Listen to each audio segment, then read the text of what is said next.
Yeah, I have a ton of work to do, and I'm getting this. Sherry Atwood steals moments with her daughter when she can. Oh, I'll stick to coding. Usually, she's here, behind a computer screen. Sometimes she can be a little bit annoying because she works all the time.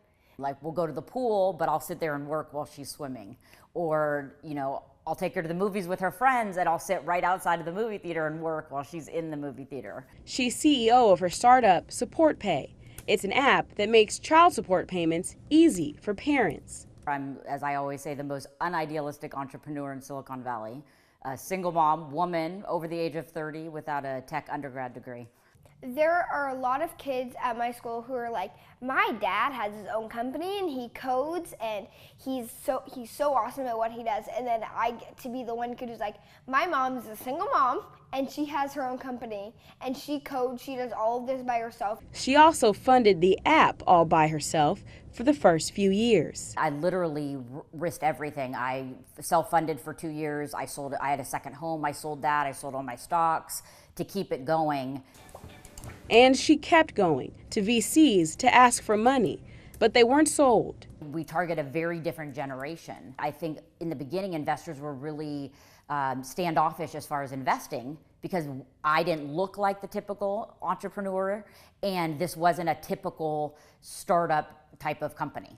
Investors kept walking away, but the bills kept coming. I was literally a day away from applying for food stamps.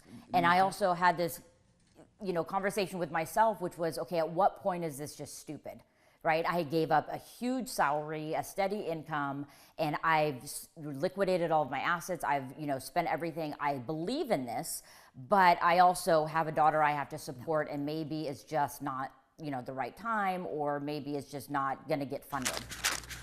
Women CEOs do have a harder time receiving funding than men. Only 8% of all Bay Area startups that received at least $3 million in funding last year were led by women. That's according to the Female Founders Fund, a VC fund for women. Oh my gosh, thank you, Lord, for answering my prayers. But Sherry got the call she needed just in time. Literally on February 21st, that's when I got the call from Tim Draper and Salesforce saying that they wanted to invest.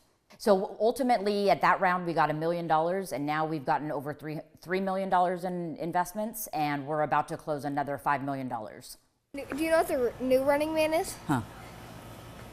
She now has 7 employees and a little more time, thanks to the money.